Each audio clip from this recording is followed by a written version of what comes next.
Hi, I'm Hal Roberts. This is Bridge City News. Here's some of the top stories we've been following. A reporter who confronted Deputy Prime Minister Chrystia Freeland just north of Toronto was arrested by the RCMP. We will explain why. Alberta Premier Danielle Smith explains why her government is working with law enforcement to tear down more tent encampments across the province. And Lethbridge police have launched a new initiative they say will help prevent vehicle thefts this winter. Your nation, your province, your southern Alberta. From the heart of Lethbridge, it's Bridge City News with Hal Roberts. Thanks so much for joining us. Security officials say an Israeli drone strike in southern Lebanon killed 3 people in a car on Tuesday morning. It is a day following a similar attack which killed a Hezbollah commander. The latest attack comes as U.S. Secretary of State Antony Blinken meets with Middle Eastern leaders trying to prevent the Israel-Hamas conflict from spreading into a regional war. The Israeli military also says its forces shot and killed a Palestinian man who was trying to stab a soldier near Ramallah in the West Bank as violence continues to surge in that territory. Prime Minister Justin Trudeau says Ottawa will work with international partners to pursue justice for the victims of Flight PS 752, which was shot down by Iran 4 years ago. There were 176 people on board that flight who died, including 30 Canadian permanent residents. Trudeau told the families of the victims that the Iranian regime needs to be held accountable. We have worked with partners for years to have the Iranian regime accept responsibility for its actions, which is why today we have taken further historic action with our partners from Sweden, the UK and Ukraine to take this matter to the International Civil Aviation Organization. But we know there is more to do to hold the regime to account, and we will continue our work, including continuing to look for ways to responsibly list the IRGC as a terrorist organization and explore any and all other options. Now, a reporter from Rebel News recently confronted Deputy Prime Minister Chrystia Freeland in Richmond Hill, north of Toronto, and asked her why her government has not yet labeled the IRGC as a terrorist organization. In doing so, David Menzies appeared to be accidentally bumping into a police officer and was promptly arrested. Check it out. And how come the IRGC is not a terrorist group? Why is your government supporting Islamo-nationalism? What? Excuse me. What are you doing? You're under arrest for assault. Why are you pushing me? You're under arrest for assault. Who are you? You're under arrest for assault. What are you talking about? Police, you're under arrest for assault. How am I under arrest? You bumped into me. You pushed into me. You bumped. I was just scrubbing. I got my credentials here, and you just bumped into me. So excuse Police, me. you're under arrest. What is your for name pushing. and your badge? What is your name and your badge? You've been told you're under arrest. Why am I under arrest? He blocked my way. Wow. The RCMP failed to meet its own end-of-the-year deadline to reveal how it plans to implement recommendations from the inquiry into the 2020 Nova Scotia mass shooting. 22 people died in what is being described as the worst mass shooting in modern Canadian history. The inquiry's final report criticized the force's actions when a man disguised as a Mountie and driving a replica RCMP cruiser went on a 13-hour rampage. Most of the 130 recommendations were aimed at improving public safety, including one that says Ottawa should reevaluate the RCMP's central role in Canadian policing. Alberta Premier Danielle Smith says Albertans really need to feel safer and more protected in their own communities. She says what creates a challenging environment for law enforcement are the courts. Smith also says the tent encampments in many of our cities are becoming a real issue. If law enforcement is going out trying to do their best to keep people safe, and then it's a revolving door through the court system, people coming back out again, then it reduces not only their motivation to address the problems, but it also it doesn't address the foundational problems that we're having, that we need to get people. If they're bad guys, let's get them in jail. Mm-hmm. If they're vulnerable and need support, let's get them into addiction or mental health treatment. We're at a point now where we can't just slowly watch people kill themselves. And we have to understand that a lot of what we're seeing in the encampments is organized gangs, organized crime, taking advantage of vulnerable people and orchestrating an environment where they're turning them into drug sales markets. And we can't have that on the streets. Police in Edmonton say they have found a large number of weapons in a homeless tent encampment. They posted on X, formerly known as Twitter, that the discovery was made at the Dawson Park encampment and that was taken down. Police say some of the weapons confiscated included 10 samurai swords, 11 machetes, 2 axes, brass knuckles, and 2 imitation firearms. Calgary street preacher Arthur Pawlowski and his brother David have launched legal action and are suing a number of parties, including the Alberta government and Alberta Health Services. The statement of claim seeks damages in excess of $1.5 million. According to Pawlowski's lawyer, Chad Williamson, the case revolves around what they call malicious prosecution, false imprisonment, harassment, and infringed charter rights that were allegedly violated during the COVID-19 pandemic lockdowns. The Pawlowski's counsel will have more to say about the matter outside of the Calgary Court Centre on Wednesday afternoon. Alberta's opposition party says the Red Deer Regional Hospital's emergency room is overrun. NDP MPs are demanding a definitive timeline to build an expansion to the hospital after it was revealed that staff had been forced to use tarps held together with duct tape to create extra emergency assessment spaces. Duct tape and tarps being used in place of a proper healthcare center. This isn't right. Now, officials with Alberta Health Services have said that more permanent partitions are being brought in and set up in the weeks ahead.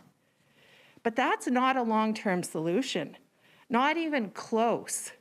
So today, we're here to demand the following: that Adriana LaGrange come forward and apologize on behalf of her government for failing her own constituents so badly while she is serving as the health minister. And when she issues that apology, we're also demanding she come forward with a real plan and a timeline and funding to build the Red Deer Hospital expansion. Well, we saw more light flurries and warmer temperatures across some parts of southwestern Alberta today. Jeanette Rocher is now with a quick peek at the forecast. Jeanette, it may be a good time, however, to ensure that our block heater is working well since the mercury is expected to plummet over the next few days? Yeah, I would say that is a must, Hal, at least to make sure that you have a good, strong car battery anyway, because look at what's about to happen to us. We may have had a beautiful plus temperature day today, but oh no more after today, dropping to minus 18 overnight. And you know what? It's not about to get much better tomorrow either. In fact, it's going to get worse. The daytime high tomorrow is the same as tonight's overnight low, minus 18, but the temperature is also expected to fall to minus 21 by the afternoon with wind chill near minus 31 and a risk of frostbite. Ouch. Also periods of snow beginning tonight and light snow continuing into tomorrow. I wish I had some better news for you for the rest of the week, but nope, can't say that I do, Hal. I'll be back later to tell you more about that. Okay, thanks so much, Jeanette. You know, this is the time of year when we see a lot more vehicle thefts. Please start up their vehicles in front of their homes, leave them unlocked, and leave them running at the same time as they warm up. Lethbridge Police, in conjunction with Calgary Police and other jurisdictions, have launched a new campaign this week called Operation Cold Start. It's a simple reminder to lock your vehicle when it's running. Sergeant Leanne Christos from the LPS explains how the campaign works. In the early morning hours, between 6 and 9 a.m., police go out as teams and we drive around the neighborhoods, and when we find a running vehicle, we hop out and we see if it's unlocked. If it's unlocked, we close the door and we put one of these pamphlets on the windshield. And basically, the pamphlet just tells you about Operation Cold Start, about what the police are doing, going around and checking these vehicles. It's actually Calgary Police Service who initiates it. So they will let us know if we'll be doing it again in February or March. Sergeant Christos says the best way to protect yourself from becoming a victim of vehicle theft is to simply keep it locked at all times. Lethbridge Police are asking for anyone who witnessed a collision earlier today on the north side or who has dash cam footage to come forward. The collision occurred in the area of 40th Avenue and 13th Street North. Police were responding to what they said was a serious injury collision. A 29-year-old man and a 43-year-old woman were taken to hospital with non-life-threatening injuries. The collision involved a Honda Civic and a Chevy pickup truck. An investigation into the collision was launched in the area just north of Uplands, outside of Legacy Regional Park and across from Legacy Ridge. The City of Lethbridge announced the official launch of its City Project web map on Tuesday. It's a dynamic online platform that provides residents with accurate and up-to-date information on road and facility closures, along with city projects and initiatives. Mike Wilk, the 311 Business Integration Manager, says the new self-service option may help mitigate some of the call volumes they receive. At 311, we've utilized the map actually for a couple of years, and now it's in a better place from a content perspective that we thought we could publish it live. So we did, working with our IT department, our communications team, we were able to make some tweaks to the map so that we could publish it live so that residents can have a self-serve option to look for project information. You're encouraged to check out the map and offer suggestions or comments by calling or chatting with someone at 311. The address for the City Project map is located at the bottom of the screen. You'll see some new faces on the ice at tonight's Lethbridge Hurricanes game as they face off against the Spokane Chiefs at the NMAX Center. The Canes made 3 trades on Monday, swapping several players, prospects, and draft picks. The Canes acquired Sean Shergel from the Calgary Hitmen in exchange for a 2nd and 3rd round pick in the 2025 prospects draft. In the second trade, they sent forward Blake Svetlikov to the Kamloops Blazers for forward Dylan Sador, and yet another trade, they acquired forward Colton Lankow and unsigned prospect Kai Anderson, a 2024 second-round draft pick, and a 2025 fifth-round draft pick from the Vancouver Giants. Heading the other way will be the Canes forward Tyson Zimmer. I think, we've been really patient with the group up till yesterday. I think, we felt that our group needed to be more competitive, and I mean in an individual basis, and give, be harder to play against. I think the coaches did a really good job with the group that we've had. But from my standpoint and watching the group, I think we got to be more competitive. I think our big guys have to play big, and our smaller guys have to be more competitive and be more assertive and give us more on a daily basis. Obviously, it happened quick with the trade yesterday, and I woke up to that phone call, and we had a day off, so I had to start packing up, and I came pretty much straight here, and obviously say goodbye to my billets and my teammates, and settled in quickly and play today, so it's a quick turnaround. Sean's in. Easy drive for him from Calgary. Dylan's trying to get in today, and hopefully he does and be in the lineup tonight. And then Leo coming back from the World Junior. My only concern there is that his equipment makes it, right? So if he feels good enough and he's ready, he'll go into the lineup and play. But I like what we've done, but I don't want to lose the fact that we lost 2 good men too, right? 3 when you go with Palsy, but and we need to find a way to get a little more consistent, and we think this is going to help us do that. After taking on the Chief at the NMAX Center, the club will wrap up their 4-game homestand when they host the Medicine Hat Tigers on Friday. Youth today need a lot of our love and support. Now that's according to Tracy Muchler, who's the Executive Director of McMahon Youth Services for the Alberta South region. Muchler says there are many factors which impact the mental health of young people today. Oftentimes, there's so many complex and intertwining factors. And so oftentimes the youth that we're serving are very complex. And so one thing, though, that's prevalent right now in society, and especially with our youth right now, is mental health needs, and just really looking at the whole person's well-being. And so it might be mental health, it could be addiction, it could be housing, it could be skill building, anything to kind of support them in their transition into adulthood and independence. Make sure you catch the entire interview with Tracy Muchler of McMahon Youth Services in Lethbridge and BCN's Jeanette Rocher coming up later in our broadcast. A number of children today are becoming world changers.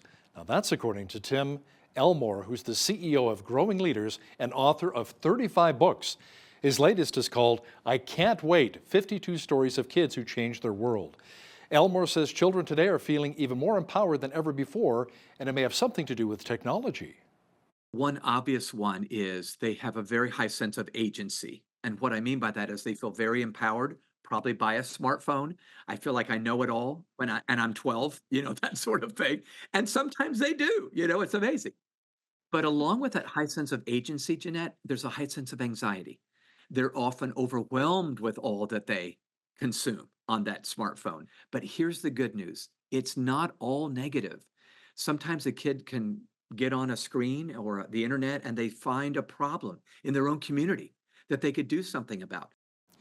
Make sure you catch the full interview with author and CEO of Growing Leaders, Tim Elmore, and BCN's Jeanette Rocher coming up later in our broadcast. Well, it was fairly mild today in Lethbridge, but things are about to change in a big way. Much colder with more snow on the way. Full weather details are coming up.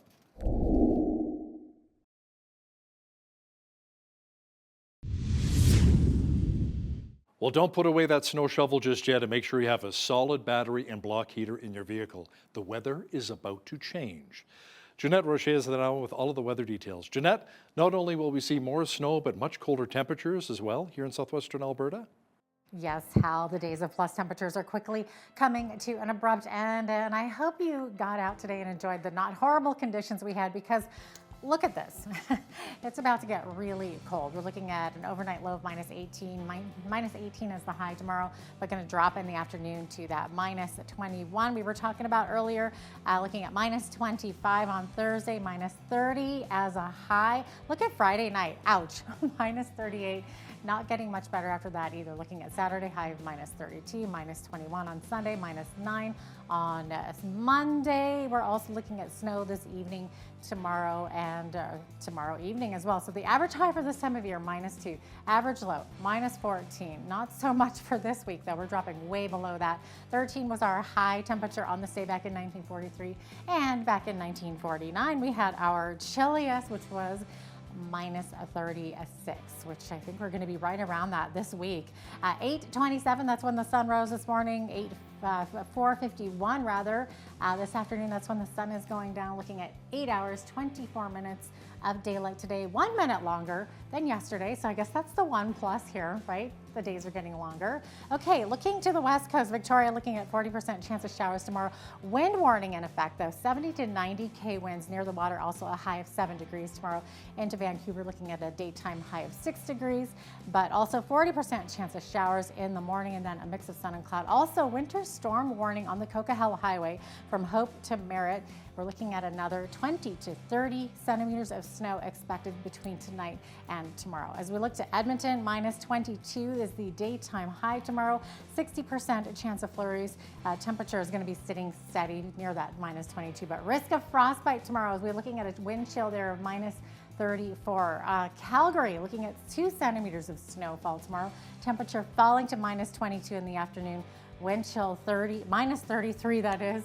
We're also looking at a risk of frostbite there in Calgary. As we look to the rest of the prairies, Saskatchewan, looking at a snowfall warning overnight in central Saskatchewan. 10 to 15 centimeters of snow is expected. Now in Saskatoon, we're looking at periods of light snow tomorrow and also blowing snow. We're looking at 30 to 50 K winds, minus 20 for an expected high, but falling to minus 22 by the afternoon. There seems to be a trend happening across the prairies tomorrow. Minus 18 for an expected high tomorrow. Temperature once again falling to minus 22 in the afternoon though. In Regina, periods of light snow and blowing snow with 30 to 50 K winds as well. As we look to Winnipeg, 2 centimeters of snow only and minus 9 for the expected high. Getting over into central Canada, looking at Toronto, 60% chance of rain showers, changing to 60% chance of flurries. 40 to 60 K winds, high of 2 degrees there.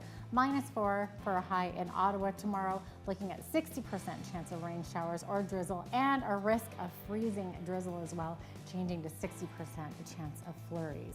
Okay, Montreal rather, minus 4 there. 10 to 20 millimeters of rain and 40 to 60 K winds. So lots of precipitation happening. And you know what, the Atlantic Canada not getting much better either. Fredericton, 10 to 15 centimeters of snow mixed with ice pellets, risk of freezing rain in the morning, and then 10 millimeters of rain also expected with a high of 7 degrees. Halifax, rainfall warning is in effect, 30 to 40 millimeters of rain, also 5 centimeters of snow. Also, a wind warning in effect there. 70 to 100 kilometer per hour gusts is what we're expecting. Strong winds and large waves will cause higher than normal water levels along that Atlantic coast of Nova Scotia between noon Wednesday and noon on Thursday. High of 8 degrees though on Wednesdays. We look to Charlottetown, high of 3 degrees. That's not so bad. But a wind warning also in effect with wind gusts expected up to 90 and then a mix of snow and rain. So we're looking at 5 to 10 centimeters of snow, also 5 to 10 millimeters of rain. What is going on across Canada? Okay, St. John's, this is the only normal place. We're looking at clouds clearing and 20 to 40 winds with a high of -7. So there you have it. That is your forecast. Canadian bank CEOs expect to put more money aside this year for potential bad loans. RBC Chief Executive Dave McKay says he expects credit loss provisions to peak in 2024 as parts of the commercial side of lending remain strained. McKay says borrowers on the mortgage side are having to adapt to higher payments with an average of $400 a month for his clients renewing this year. He adds, however, that higher wages along with savings are helping to soften the impact just a little. The multi-day trade event in Las Vegas put on by the Consumer Technology Association is set to feature a host of new gadgets across personal technology, transportation, and healthcare. Artificial intelligence is also quite prominent at this year's Consumer Electronics Show. We've seen that artificial intelligence, especially with generative artificial intelligence, in 2023 was like every headline. And now this year we're going to see how companies are going to, let me pass the term, milk that cow. Because we're going to see if they can really take that and bring it to consumers as value in their products. Organizers hope to bring in around 130,000 attendees this year. More than 4,000 exhibitors, including over 1,200 startups, are also expected to show off what they have to offer. Now here's a look at today's markets. The TSX was down 103 points on the day to finish at 20,970. The Dow was down 157 to 37,525. The S&P 500 was down 7 points to 4756, and the Nasdaq was up 13 points to finish at 14,857. West Texas Intermediate Oil was up $1.44 to $72.21 US per barrel. Natural gas was up 19 cents to $3.17 US. Gold was up $2.13 to $2,030.20 US an ounce, and silver was down 13 cents to $22.98 US an ounce.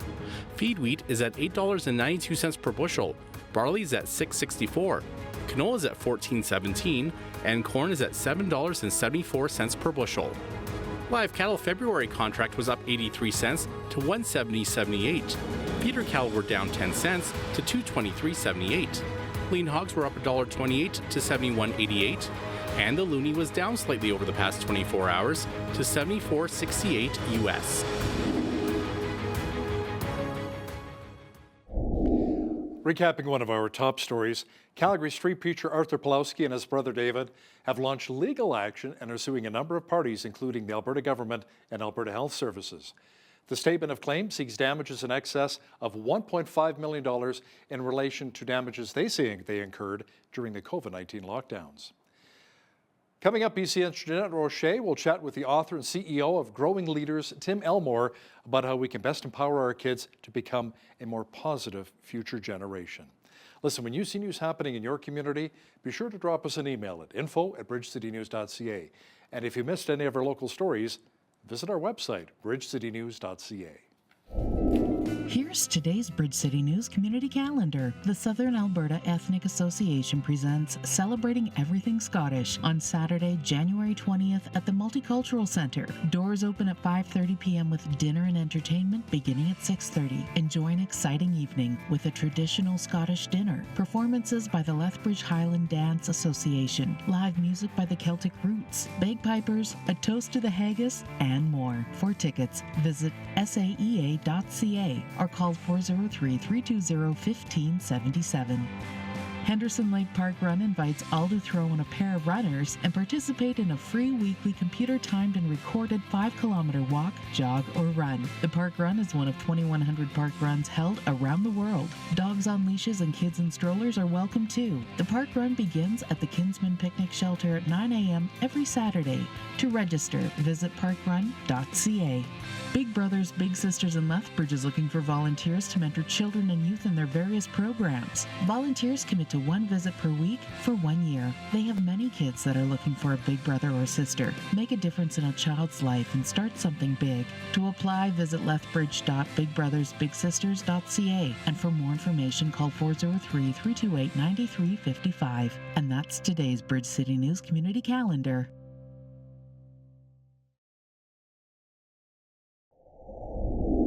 Well, growing up a generation ago was very different than it is for kids today. And certainly social media has had both a positive and negative impact on our kids. We see too many young people who have become couch potatoes or even game chair potatoes, as I say, and don't know how to communicate without a device. But we're also seeing kids who are becoming world changers. So how can we influence our children to be in that latter camp?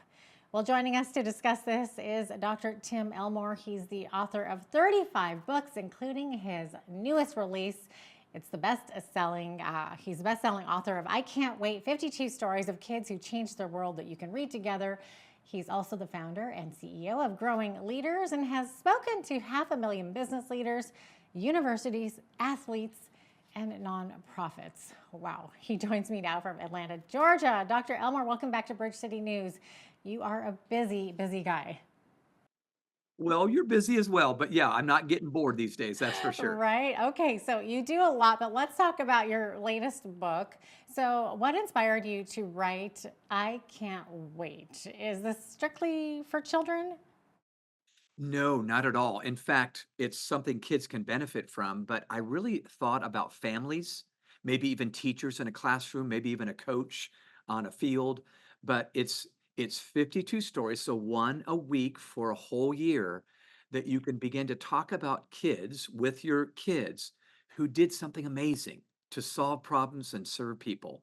But I thought because it's harder and harder for moms and dads to connect with their kids at 13 years old, let's say, and the kids, as you mentioned, Jeanette, are often very much at home with a screen, but not face to face with another person.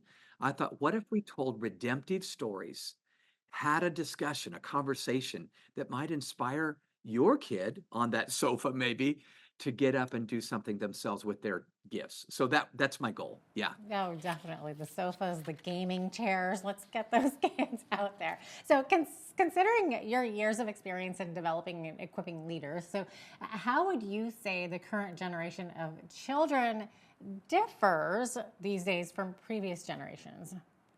Well, one obvious one is they have a very high sense of agency. And what I mean by that is they feel very empowered, probably by a smartphone. I feel like I know it all and I'm 12, that sort of thing. And sometimes they do, it's amazing. But along with that high sense of agency, Jeanette, there's a high sense of anxiety. They're often overwhelmed with all that they consume on that smartphone. So it's oxymoronic, high agency, high anxiety. Yeah, both were deepened by smartphones. But here's the good news. It's not all negative.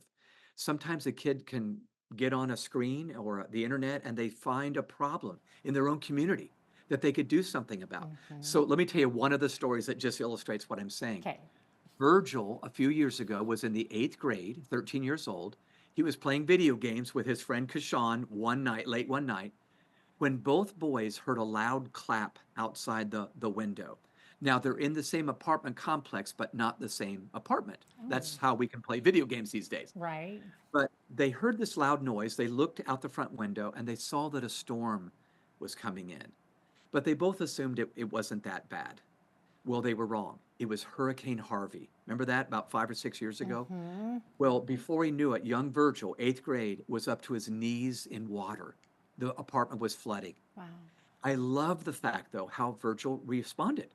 He didn't wait for an adult to do something, didn't wait for permission from an adult to do something. He grabbed his phone, he grabbed his mother, and he grabbed his older sister, and he ran them upstairs to get to a higher floor away from the rising waters. And to me, that would be an act of heroism, but it didn't stop there. When he gets upstairs, he gets a phone call from Kashan, his buddy, who says, Virg, we're drowning over here. We need help. Well, once again, Virgil springs into action. He didn't wait for an adult. He didn't wait for permission. Virgil runs right back downstairs to his flooding apartment, grabs an air mattress that he slept on at night, and he used it as a raft. And he paddled over to Kashan's apartment, and he saved Kashan and his whole family, back and forth, back and forth. Act of heroism number 2. But Jeanette, it didn't stop there. Okay. As he's paddling back and forth, you can imagine he's hearing the cries for help from other people in the apartment. Yeah. He spends the next several hours paddling back and forth, helping people. According to the police report the next day, Virgil Smith saved 17 lives that night. Wow. Yeah, he got an award in his city for his act of heroism, and his mother was praised for raising such a fine, brave young man. Wow. Talk Well, about I love thinking. stories like Yeah. that. And he's just Yeah. thinking on his feet, too. That's right. And I think kids in Generation Z and the Alpha generation are more apt to do this today. They have learned about something. I heard one senior in high school say, "My teachers are obsolete."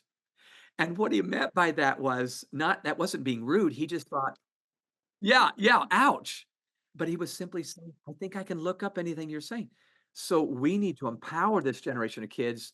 They don't need us for information, they need us for interpretation. And Virgil does this incredible thing at 8th grade that I don't think I would have done when I was 40. So anyway, I'll stop there. That's crazy. And it's true. You said something interesting there about you can look up anything. They just have to be careful about what they're looking up and what sources they're going to, because everything is out there.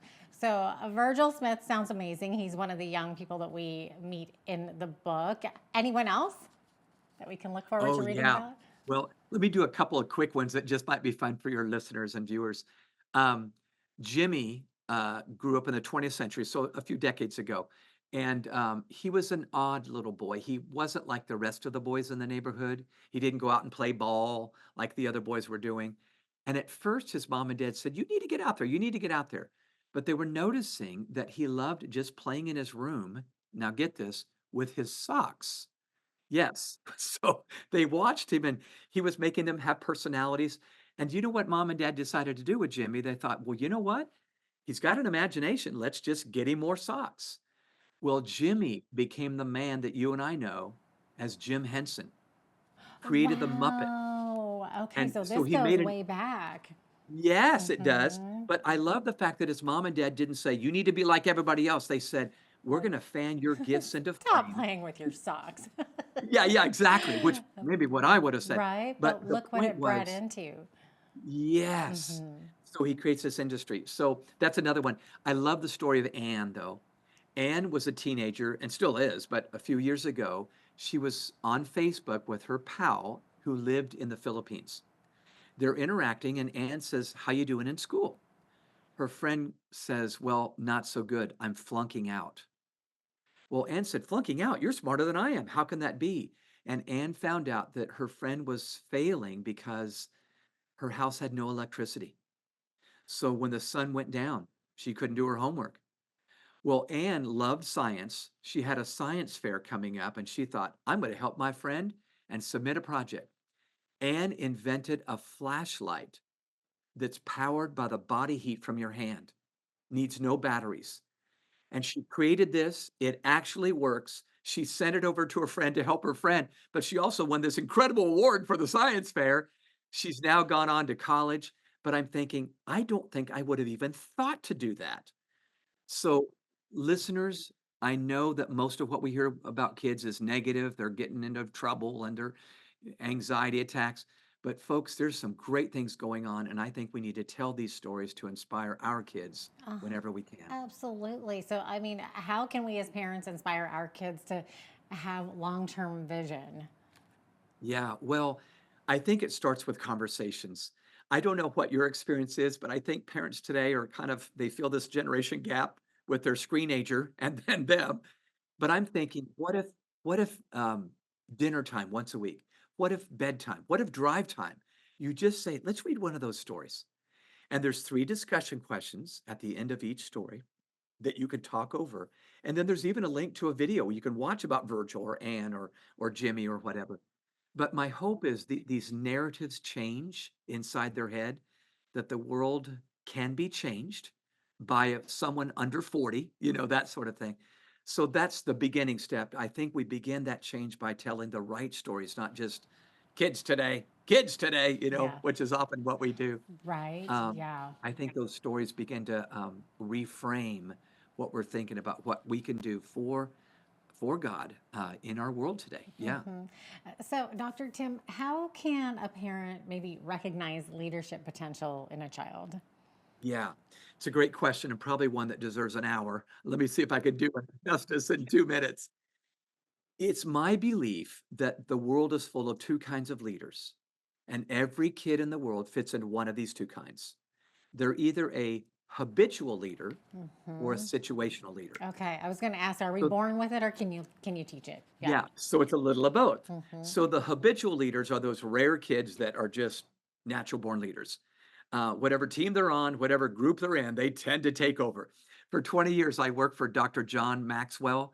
I think John is a habitual leader. I think he came out of the womb telling the doctors and nurses what to do in the maternity ward. But I think that's maybe 1 out of 10. The other 9 out of 10 are what I call situational leaders. That's what I am. And we're the people that would look in the mirror in the morning and go, I'm not really a great leader, but put us in the right situation, one that matches our gifts, our passions, our strengths.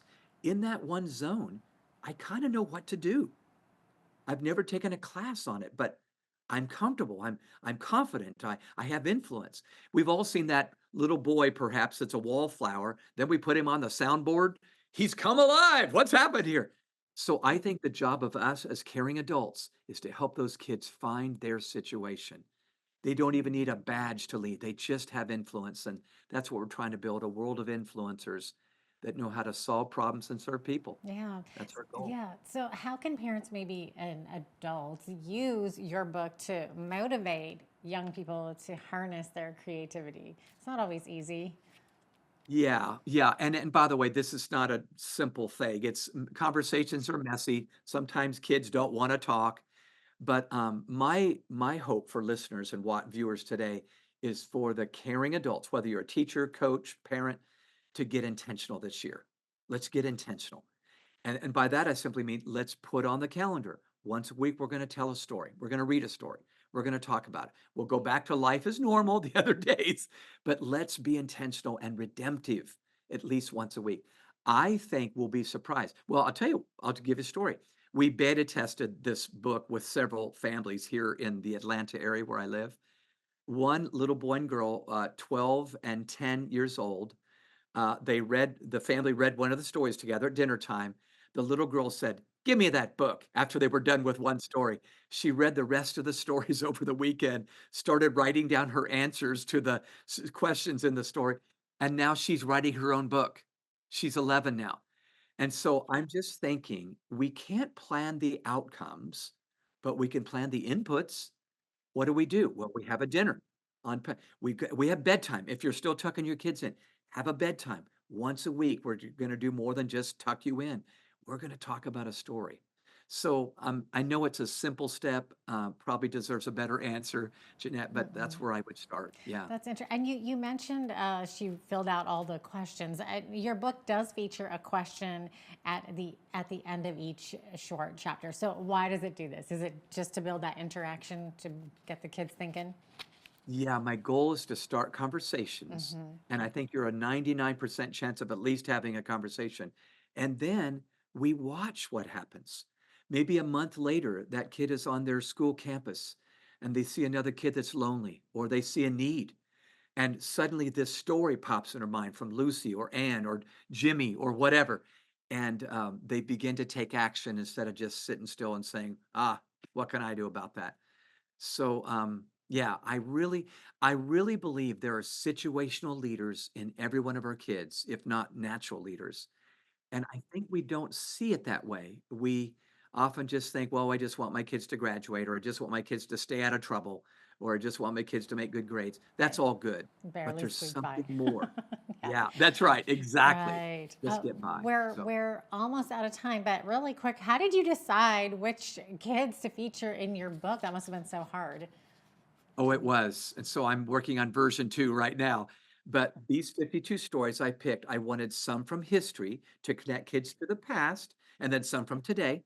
I wanted boys and girls, so there's equal number stories of boys and girls. I wanted different ethnicities. So there's brown, black, white. Because I wanted them to say, we've all got something to learn. We've all got something to teach. So that's how I kind of chose, and it was hard, but I just wanted everybody to find themselves in the book. Yeah, no, that's wonderful. Thanks so much for sharing your expertise with us today, Dr. Elmore. It was great having you on today and hearing about these young people that are just so amazing. Yeah, my pleasure. My pleasure. Absolutely. Dr. Tim Elmore is the founder of Growing Leaders and is the best-selling author of I Can't Wait, 52 Stories of Kids Who Changed Their World that you can read together.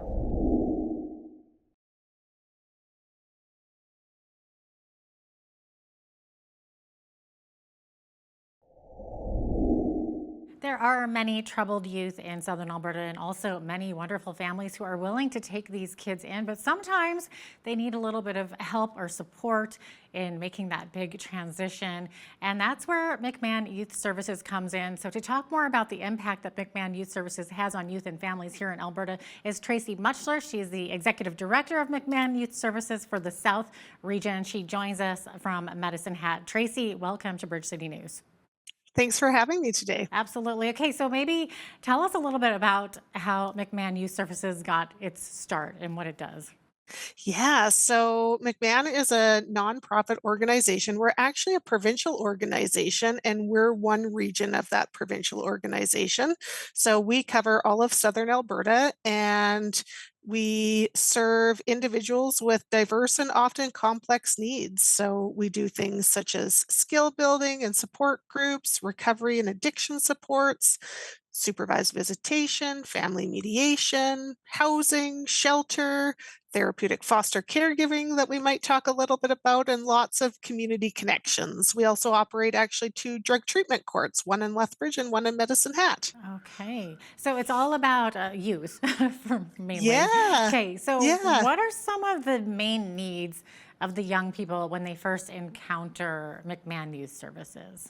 Yeah, oftentimes there's so many complex and intertwining factors. And so oftentimes the youth that we're serving are very complex. And so one thing though that's prevalent right now in society, and especially with our youth right now, is mental health needs, and just really looking at the whole person's well-being. And so it might be mental health, it could be addiction, it could be housing, it could be skill building, anything to kind of support them in their transition into adulthood and independence. Okay, so are you there to also sort of teach some skills and whatnot? And yeah. Yeah, so we do have a couple of programs actually. We're part of the family resource networks, and a few of those programs have some skill building as well. And so it could be maybe that individuals or youth have never had the opportunity to learn cooking skills or housekeeping skills or how to write a resume or any of those things. And so we'll either do that with them or connect them as a service brokerage to other services in the communities to help them achieve those goals. Okay, so what does your center look like? Do you have a place for them to stay as well? So that totally depends on the location. In Lethbridge specifically, we actually do have a youth drop-in center.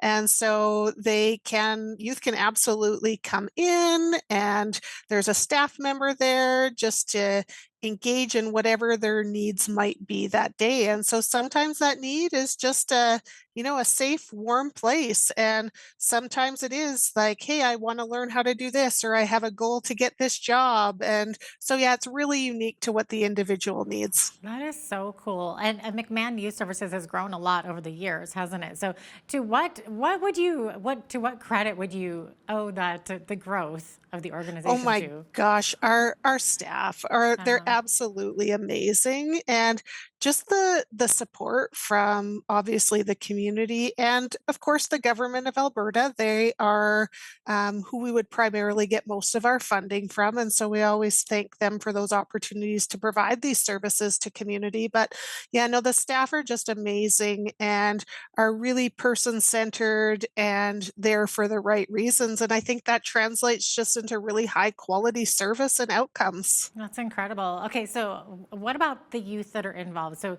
you must have some great success stories. So how have you seen the programs that change the lives of Alberta youth? Yeah, it's so cool. And I mean, I actually don't come from the sector, but that's what keeps me here is seeing those successes. And sometimes it's honestly the tiniest little things that we may take for granted. And so it could be just, recently we've had one youth partake in extracurricular activities. And that was something at, the age of 16, they had never had the opportunity to do.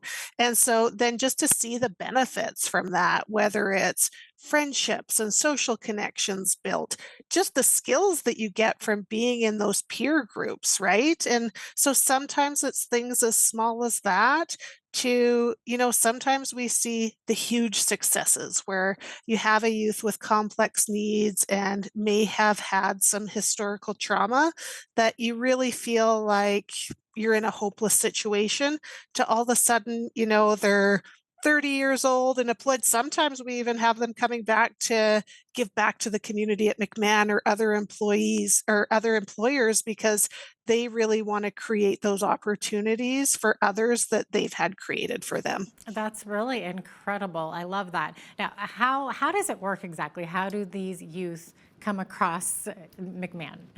Yeah, so it kind of all depends on the program or service accessing. So we have some services that are open referral, and so anyone from the community can come. For example, the Youth Drop-In in Lethbridge or in Medicine Hat, we have what's called the Youth Hub.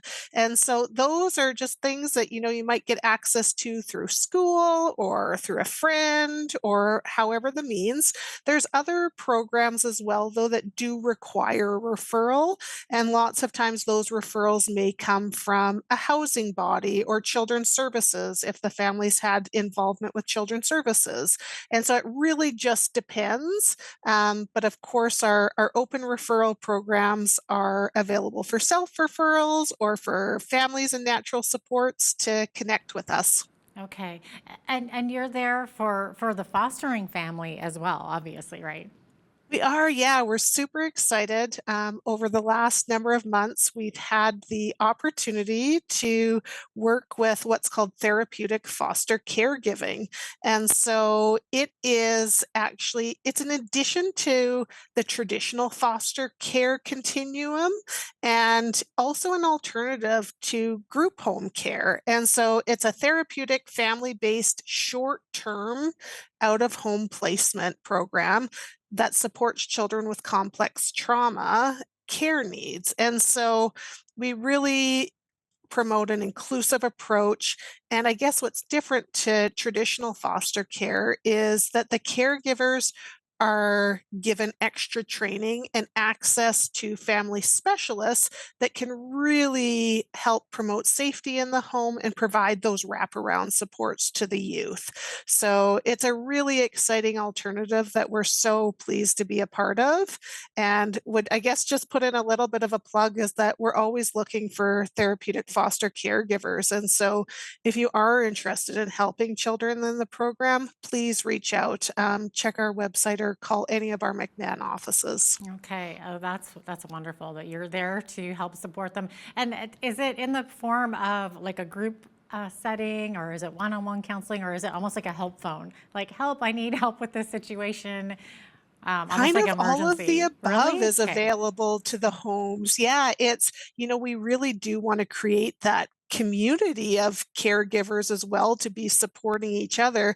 But you do also then have a lot of one-on-one access to that family specialist, whether it be in the home or out in the community or by phone or all the different ways. We just really want to wrap around those families so that they can be successful. Oh, that's wonderful.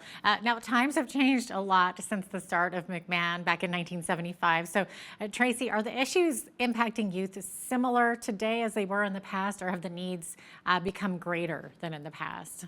Yeah, we have this conversation all the time, and I'm not sure that I would say, yes, there is a great need, of course. I hate to say a little bit that it's greater. It absolutely is great, but I like to also say that it's different. When we look at, practices, for example, with children's services, it's It's a very different practice approach than it was even 5, 10 years ago. Things are continually evolving. And so, what I would say though is oftentimes, in those types of referral programs, the needs tend to be sometimes maybe more complex than we've seen in the past. One thing that absolutely, and COVID's had another huge impact on that, is the mental health needs of, I mean, our children, our youth, and just our communities in general has been huge. And so the conversations around that, I'm happy to see some of that stigma going away and just the awareness that there is. So, in that respect, it does feel a little bit different and heavier. Sure. It's rampant too, isn't it, these days? It's Yeah, terrible. yeah. No. So it's great to hear more conversation around it. And so it's hard to tell, is it that more people are comfortable talking about it and the need has always been there versus is it a new need? But Yeah. we do know with children and youth that the mental health needs are significant right now, and that's the future of our communities. So how do we invest in that? Yeah, I know we've talked to a lot of psychologists over the past little while during the pandemic, and where obviously the use of technology is up and internet, people becoming reliant on it, especially with the online school and doing everything from home during that time frame. So, do you find that this has had a factor on your youth? Has it helped or has it hindered them in any way? It is for sure, and honestly, probably both. As with technology, there's so many benefits to it, but I mean, has it created a new environment than when I was a youth? Absolutely. We didn't have social media and the extra challenges and pressures that that puts on youth. And so I think it's probably safe to say that, yeah, it has added a level of complexity and pressure in society that ultimately affects our kiddos. Yeah. Another thing that obviously makes headlines a lot too is kids caught in human trafficking and sex work. So, do you assist with youth caught in that type of situation as well, or even the drug trade for that matter? Yeah, so we actually do right now. Our contract, we call it PSECA. And so it's actually focused on the southeast quarter of the province. And so they're doing lots of one on one work with individuals, as well as also working on awareness of those things. Because one thing is, it's often you don't think about it. It's kind of that hidden thing, and so lots of people don't even think that it's happening in our communities. And so the program actually does work around that as well. And so it's quite focused on, especially those potentials for online harms. And so really enhancing awareness around those risks of exploitation. We try and do education on, grooming, pressured sexual activity, online resources, because that's a huge piece right now, and just really trying to, how do we embrace technology and its benefits, but also keep our kids and youth and adults safe by decreasing those risk behaviors. Oh, definitely. You mentioned the need for foster parents right now. So, what is the process for fostering a child or a youth? Yeah, so what you would do actually, it's quite an intensive I process. can And so imagine. I would recommend heading to our therapeutic foster care website. And we have a family specialist again that will address all the questions. And so we have community information sessions so you can see initially if it's a fit for you. And then starts going down a pretty intensive process if you actually want to pursue having a foster child in your home. And so it's exciting, but it is a lot of work because we also want to make sure that it's a great fit for the youth and for the families and everyone involved, and that we have that safe environment for them. Definitely.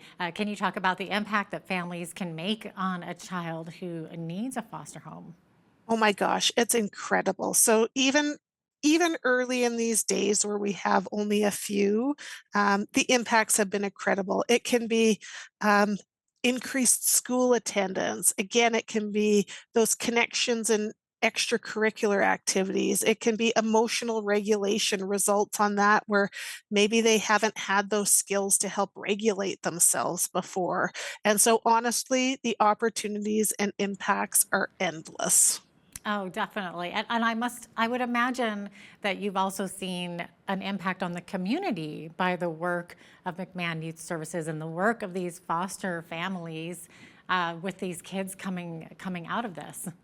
It is. It's really cool. And some of the neatest things that we've seen too is that maybe it's family members or supports that these kiddos actually have never had the opportunity to connect with are coming back into their lives and create those opportunities for that permanency in them. And so, yeah, it really is profound. Fantastic. Do you have any specific stories that you can think of or share?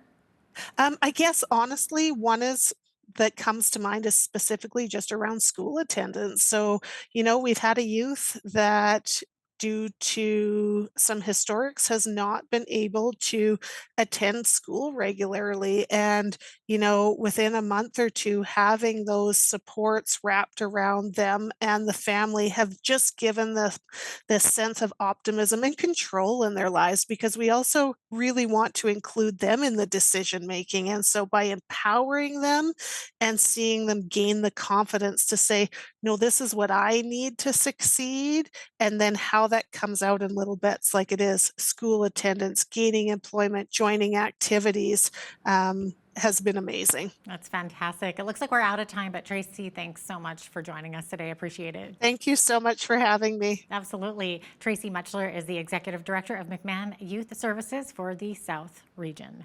I'm Jeanette Roche on behalf of all of us here at Bridge City News. Thanks for watching.